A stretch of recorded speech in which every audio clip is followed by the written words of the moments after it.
What's up, guys? Welcome back to my channel. Thanks for tuning in. Today I wanted to talk about Michael Jackson. As you guys recently know, last week made 11 years since Michael Jackson unfortunately passed away, and this has been crazy. As you guys know, anybody who's been on this journey with me on YouTube, you know that Michael Jackson is the one who even inspired me to create my YouTube channel. I remember that day I just logged on, made my channel, started doing my videos, started commenting on the videos, and I just wanted to talk about how do you guys think Michael Jackson would have been in 2020 if he was still alive? Because, as they say, most artists, if not all of them, are worth more dead than alive. As grotesque as that sounds, it measures up to be true. And this can be seen with many artists like Whitney Houston, Prince, all of them. You know what I'm saying? I was just thinking because I'm like, before Michael Jackson's death, it was rumored and it was even, it was outed that his estate was in like $400 million worth of debt. And after death, after I'll say maybe after 3, 4, 5 years of his death, he ended up making over $400 million. So after his death, not only did he get his estate out of debt, but he made triple, double, quadruple the amount when he was alive. All the merchandise, all this, the different things that they was coming out with, the Michael Jackson video game, this, that, all the different albums, anything with his brand, his face, his name attached to it, was bringing his estate all his money. That's another thing I was thinking about.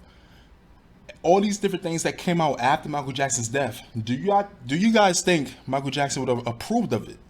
Like, for example, the Michael Jackson Wii game. You got any major Michael Jackson fan had that game for the Wii, or I think it was also for like the PlayStation, I think, or Xbox, where you had to dance along with Michael Jackson. It was all his most famous songs. You had to dance along with him, try to get the gold stars, try to get 5 stars on each one. You could dance solo, dance with a partner, dance with 4 people all at once. Do you guys remember that? I still got my game. When I get into the mood, I play it. But do you guys remember that? Michael Jackson, it was called the Michael Jackson The Experience, the Wii game. Do you guys think he would have approved of that? I think he would have.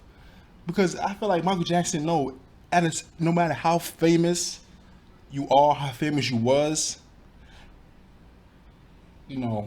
every artist has to come to the realization that it's going to come a point in their career where they're not as famous as they once was. They're not as popular as they once was. And especially with all the controversy, there's a lot of different things. And like Michael Jackson had to realize, and just in general, your heyday is over. Like that Thriller hype, the bad hype, the early 90s hype, especially after those first allegations, the hype was over. And you got to realize, like, now you got to start doing things for your legacy. You know what I'm saying? Like, you have this 40-year career. There's so much music, so much stuff you can do. I feel like the Michael Jackson we experience, that was one of the most perfect things they could have did for his legacy and his estate.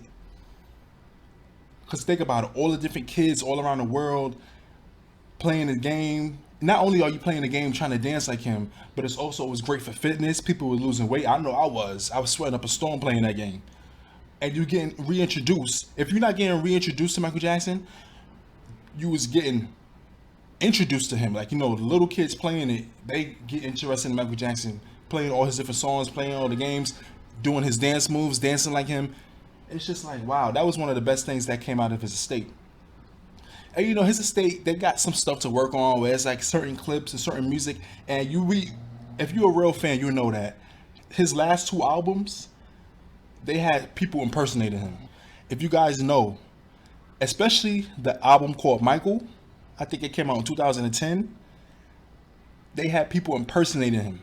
Like, it was like maybe 3, 4 tracks that was really him, and it was people that like studied his voice and his inflections, and they was doing like a Michael Jackson impersonation, like like they was doing all that type of singing, and it was just like, no. I remember when I was so excited to get the album, And I popped it into my radio, and I was like, okay, track one, track two. I was like, wait, this is not Michael Jackson. Who they think they fooling? This is not Michael Jackson. So that's another thing. They felt like, they thought we was just it was just gonna fly over our heads. But the day after the album came out, people was making videos and it was headlines and articles saying how this was not Michael Jackson. And that's the thing, especially with a state as huge as Michael Jackson, there's going to be a lot of trickery and treachery and real schemish vibes involved in it. Just because it's Michael Jackson and his name is attached to it, people's gonna buy it, and that's a fact. That's not like a, oh, maybe so. I get no. Michael Jackson. No matter what it is, just because his name is attached to it, somebody is gonna buy it. And if they don't buy it in America, they're gonna buy it in another country. That's how big Michael Jackson was. That's how big Michael Jackson still is. You know? So it's just like, I wonder certain things Michael Jackson would not have approved of, and I think it was that album. And people doing impersonations of him. Like, if you gotta make half an album of a deceased artist and half of the tracks gotta be impersonated, you don't need to be making an album.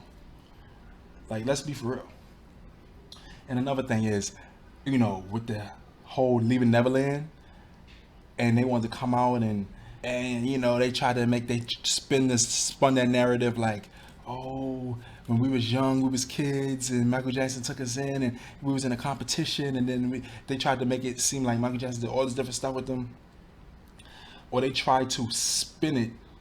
They tried to spin it in a real predatory way. I'm like, if Michael Jackson was still alive, still thriving, would they have felt comfortable coming out? To me, I don't care what nobody says. I felt like they saw an opportunity and they took it. And one of them was the ringleader, got the other one. They planned this. They talked to each other's families. They planned it. They got the guy, the bald-headed Humpty Dumpty guy. They got him to make the documentary.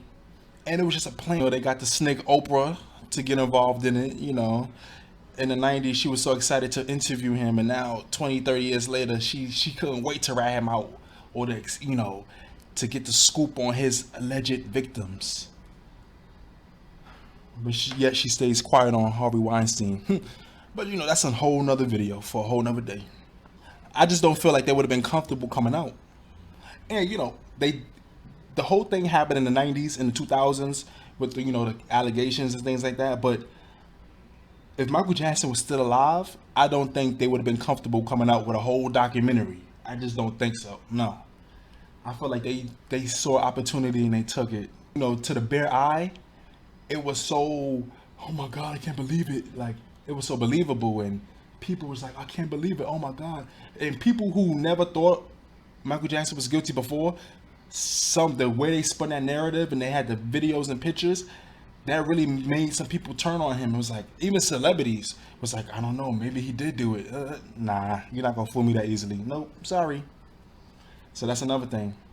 And the last thing I want to talk about with Michael Jackson in 2020 is, do you guys really think Michael Jackson was ready for the This Is It tour?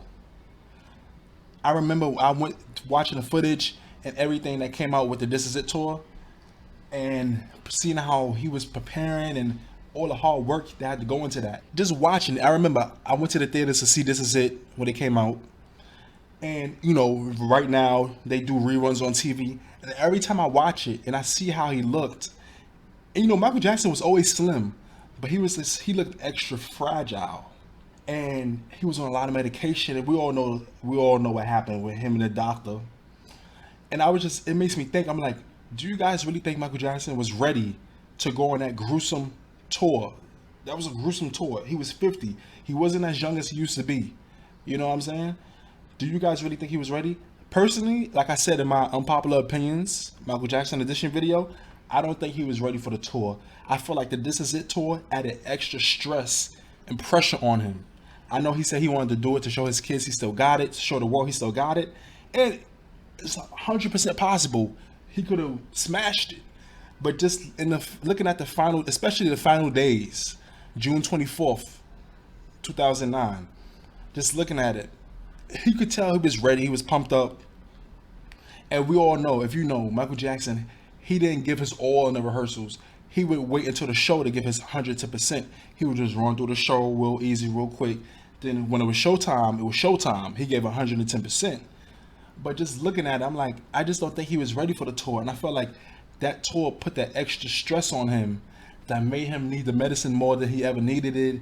And it just added an extra headache for him. So it just makes me wonder how successful the tour would have been for him, you know? Like, would there have been days where he had to cancel, or days where he would have got sick, or days where he would have got overworked, or he would have felt like, I don't know if I can do this today. You know what I'm saying? Like, I felt like that's the direction it was headed in.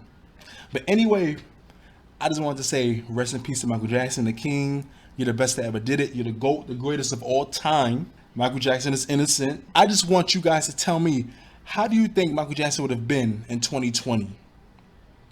Now, we all know, well, most of us know all the things with his estate, but how do you guys think Michael Jackson would have been in 2020? Do you guys think, you know, from 2009 until now, do you think he would have wanted to make another album? Or you think it would have been like that greatest hits packaging they do for every other artist, you know, in that Michael Jackson era, you know? I feel like maybe, who knows, maybe Michael Jackson one day, one of these years, he would have felt like, oh, you know what, I want to make some new music. You never know. It's a possibility. But how do you guys think Michael Jackson would have been in 2020? And do you guys think he would have approved of all the different things coming out in this year? And do you guys think Michael Jackson would have approved of all the different things and projects and music and merchandise and video games his estate put out in his name and his honor? Do you guys think he would have approved of some of it? Just let me know in the comments. This is going to be a really interesting discussion to see how do you guys think Michael Jackson would have been in 2020. And just a reminder, do you guys think he was ready for the This Is It tour? Don't forget to hit subscribe and hit the notification bell. Thanks for watching and listening. I'll see y'all in the next video.